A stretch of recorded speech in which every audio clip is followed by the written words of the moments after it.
Hello people and welcome to my channel. The Pico 4 arrived on Tuesday and I've spent nearly all my time testing all the features of a new headset. Is the Pico 4 a Quest killer as advertised, or is it just an incremental upgrade to your VR life? I'm going to talk about the specs, controllers, headset comfort, audio, battery life, colour pass-through, playing native games, standalone, playing PC VR games, then my conclusion whether the Pico 4 is worth your time and money. I am legitimately overexcited today, so let's get straight into it then, and remember, we're born to respawn.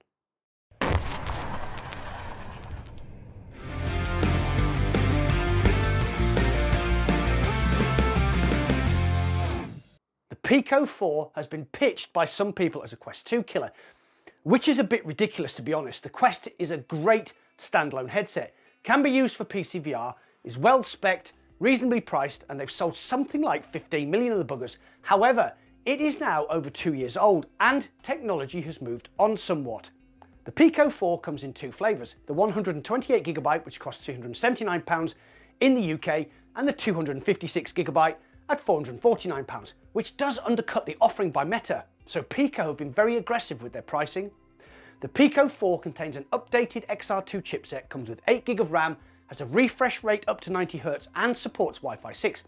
Pretty similar to its rival from Meta, but this is where Pico have stepped it up. It has a better display with twin LCD panels at 2160 by 2160 per eye. Its FOV is wider at 105 degrees. It has trick IPD auto adjustment, and then we have those lenses. The glass pancake lenses in the Pico 4 combined with those LCD displays are frankly astonishing. They bring a very small form factor, crystal clear, sharp, and with no God rays at all. It is the one upgrade that trumps all the others in my honest opinion and is the standout feature of the Pico 4.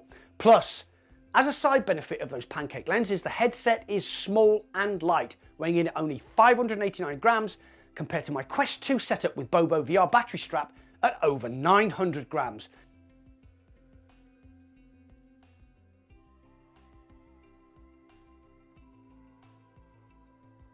The IPD adjustment ditches the 3 position settings of the Quest 2 and the Pico 3 and instead brings a fully adjustable motorised setup, which is very cool, but maybe a bit of overkill.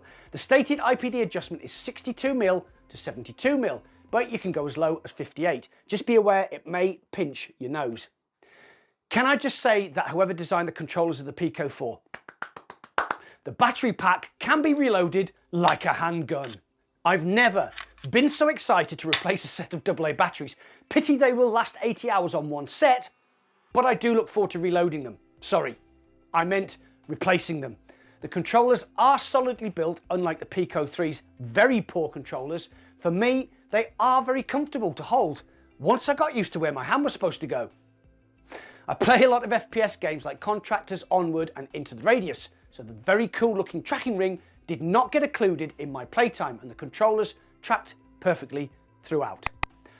I'm just waiting for ProTube VR to bring out Mad Cup adapters for their gun stock so I can get back to haptic fun times with my Force Tube.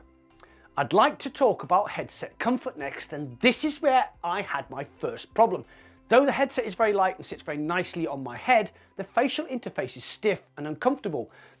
It might just be me, it might just be the shape of my head. I have watched other people's reviews and they haven't mentioned it. So please take it into consideration that in my case, the facial interface was the weakest point of the hardware package. I have, however, been speaking to VR Cover and they are working on a more comfortable interface, so that problem may be remedied very soon. Next up is audio, and as with the Quest 2, the audio is adequate. It works well, has a slightly deeper bass, in my non-audiophile opinion, than a Quest 2 and gives good spatial awareness. If you want to use headphones, however, there is no audio jack, so you'll have to buy an adapter, which will cost you about £5 from Amazon. But then you cannot charge the headset at the same time, which can be solved with this handy upgrade, a 3.5mm audio to USB-C splitter box, which was £15. The headset contains 5 cameras for 6 degrees of freedom, but one of them is positioned here, front and center of the Pico 4. This is the 16 megabit RGB camera for the color pass-through and is one of the outstanding features of the headset. With a quick double tap on the side strap, you get full colour display of the outside world. And though it isn't on the same scale as the recently released Quest Pro, it is good enough to look at messages on your phone, do a bit of tweaking on your PC, tie a shoelace, and fuss any cute little puppies that just happen to be wandering by. I really like this feature. It's not perfect, however, there is a certain flatness to everything, but I'm sure this is early days and some software tweaks will improve the situation. Battery life is between 2.5 and 3 hours, depending on what you're doing. This seems about average for standalone headsets, though you can plug a battery pack into the USB-C port to extend that. I do have a solution to this problem from Bobo VR, which I will talk about in a future video. Standalone performance is great. Those clear glass pancake lenses make everything look sharp, clear, and the sweet spot is big. So the headset is easy to position for maximum clarity. The UI version I was running was 5.1.0, which is a massive upgrade over the previous version I was running on my Pico Neo 3 Link. I played Crisis Brigade 2, Blade and Sorcery Nomad,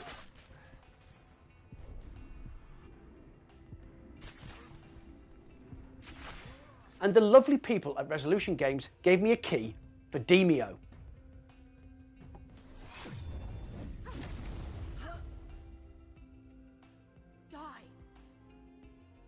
All games played flawlessly, tracked well, with solid audio. No real surprises, but I think in future, if games are released on Quest 2 and Pico, I'll go for the Pico version, just for the lightness and clarity of those lenses. So what about PC VR? I had the PC streaming software already downloaded for my Pico Neo 3 Link, but it didn't work. So I had to search Pico's European website for the correct version. Once downloaded, you start the software on your PC, then put the headset on, and go to Streaming Assistant in your apps. This is one of the weakest parts of the Pico ecosystem, as you have to faff about taking your headset on and off to get it working. I really don't like that. And then, well, I had the same weird audio issue that I've had since I bought my Pico 3.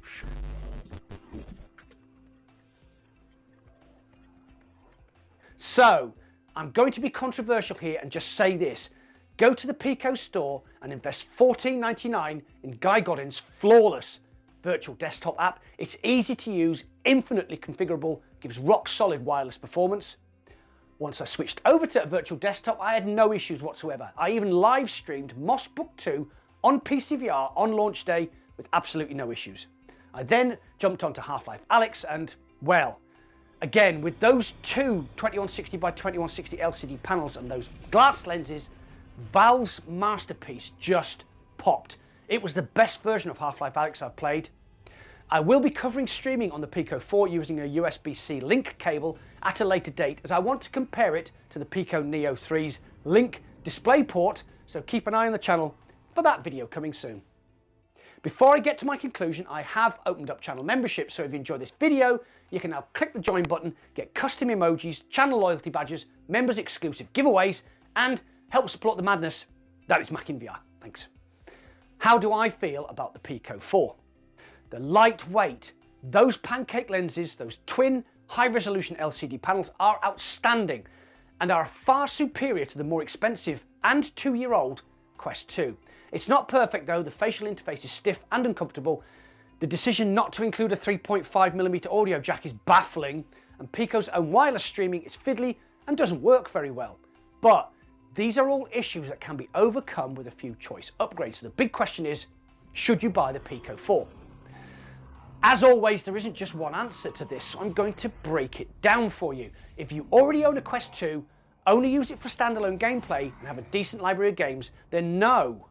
The Pico 4 is a better headset in terms of visuals, but you would have to buy all your favourite games again, and Pico's library currently lacks exclusives like Beat Saber and Resident Evil 4. If you own a Quest 2 but mainly play PC VR via link cable or using virtual desktop, then yes, I can recommend you upgrade to the Pico 4. Sell your Quest, put the money toward the cheaper 128GB Pico 4 because you don't need the extra storage of the 256GB version if you're mainly playing PC VR. If you are playing PC VR using an older headset like an original Quest, CV1, Rift S, then again, the Pico is a bit of a no-brainer due to the weight, tiny form factor, high-res panels, and those amazing lenses. So, there, my honest appraisal of the Pico 4. I hope that helps you make up your mind about this new headset, but as always, what do you think? Will you be upgrading to a Pico 4? Are you sticking with your Quest 2 and waiting for Quest 3? Or are you Elon Musk and have stumped up for a Quest Pro? You know the drill. Get involved and comment down below. Keep an eye on the channel over the next week as I will be discussing essential upgrades for your Pico 4, as well as a comparison video using Pico Neo 3's link DisplayPort cable versus Pico 4's link cable for PCVR. Well, that's it for today. Thanks for watching. I'll see you on the other side. And my knee didn't crack this time.